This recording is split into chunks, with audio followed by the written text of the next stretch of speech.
Bienvenue dans les bonus de Famille Minimaliste, le podcast qui partage astuces, méthodes et réflexions pour apprendre à vivre mieux avec moins autour de nous, même en famille.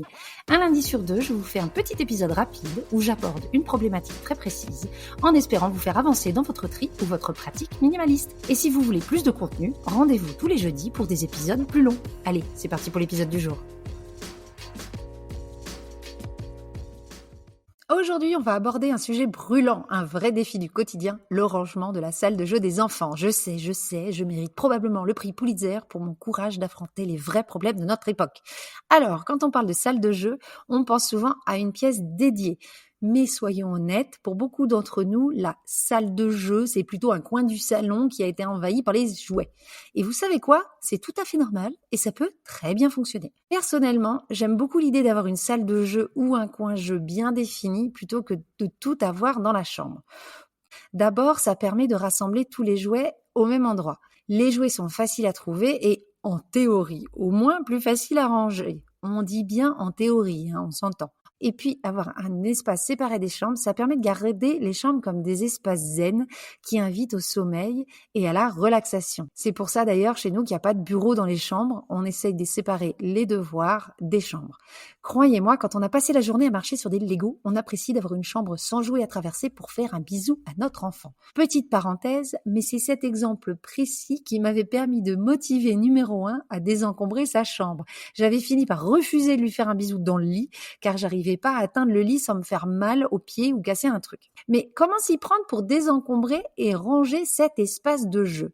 Voilà quelques idées qui ont bien fonctionné pour moi. D'abord, on trie en fonction de l'état des jouets, de leur fréquence d'utilisation, de l'âge et de l'intérêt des enfants. Moi, je rajouterais d'autres critères aussi, comme le niveau de bruit du jouet ou le nombre de petits accessoires qui vont avec. Si un objet est source de stress au moment de l'utilisation ou de conflit au moment du rangement parce qu'il est casse-pied à ranger, je pense qu'on peut trouver d'autres jouets à garder. Ce n'est que mon avis. J'ai fait tout un épisode sur le thème du tri des jouets avec une invitée. Elle revient sur d'autres critères comme les phases de développement de l'enfant. C'est super intéressant. Je vous mets le lien en description. Moi, j'ai toujours eu des critères beaucoup plus pratiques sur le rangement et l'utilité des choses. Si on n'a pas de salle de jeu, ce critère d'encombrement de la taille des objets est tout à fait recevable. Je parle du principe que mon enfant bénéficie plus d'un parent de bonne humeur parce qu'il arrive à se poser en fin de journée que d'une cuisinière en plastique qui prend 2 mètres carrés dans le salon. On peut apprendre à faire la cuisine ensemble dans ma vraie cuisine. Donc voilà pour les critères de tri pour cette salle de jeu. Au final, ils sont pas si différents que ça que les critères du tri qu'une chambre. C'est juste qu'une chambre, on va rajouter généralement les livres et les vêtements.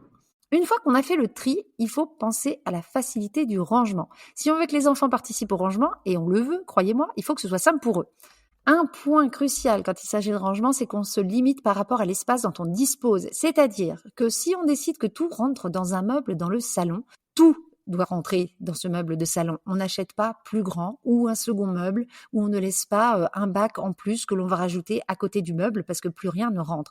Ça paraît restrictif, oui, je vous l'accorde, de se dire non, je me tiendrai qu'à ce meuble. Il va falloir faire une rotation à un moment, mais ça force aussi à faire du tri régulièrement. On évite ainsi l'accumulation incontrôlée des jouets parce que oui, les enfants finissent par se lasser, ils finissent par progresser également et certains jeux ne leur conviennent plus, ne leur plaisent plus, tout simplement.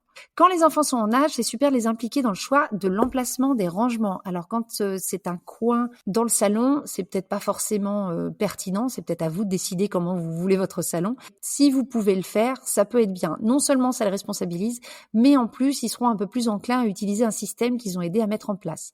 Si vous avez opté pour un coin de jeu plutôt qu'une pièce dédiée, il est important de garder une clarité visuelle en fin de journée aussi. Rien de pire que de passer sa soirée à regarder un tas de jouets éparpillés.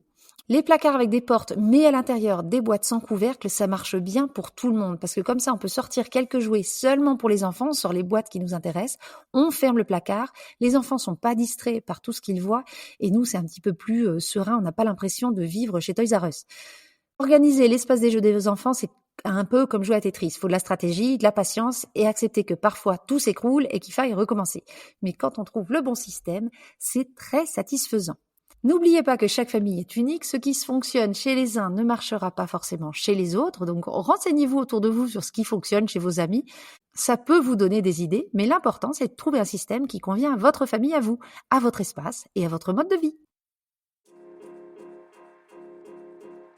Et voilà pour l'épisode du jour. Merci d'être allé jusqu'au bout. S'il vous a plu, merci de m'aider à faire plaisir à l'algorithme de votre plateforme d'écoute en mettant des étoiles, des commentaires ou en partageant avec des proches.